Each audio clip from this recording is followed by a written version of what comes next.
The next thing I'm going to do is a technique called yeast harvesting, which means I'm gonna try for the first time to reclaim the yeast that's here to make another beer. So I'm gonna put some warm water on top of the yeast.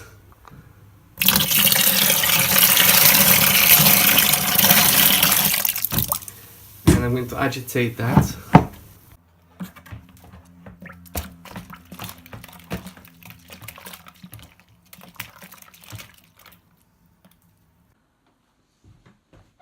And then I'm going to pour it inside the container.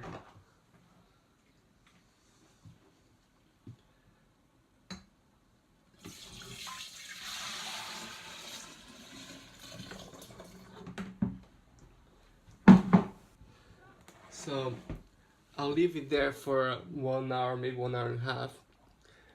So there's gonna be a separation here where the dirty bits and bits that we don't want, they're gonna sink down. And the bit that stays on top is the actual health and alive yeast that we want to be able to reuse. So the yeast has been here for about 1.5 hours. And as you can see, that is separate a little bit. So the stuff that you can see in the bottom here is all the dead yeast, all the pieces of hops and other things, and the alive yeast is this bit here. So we're going to open the tap and collect that and keep to make another beer next time.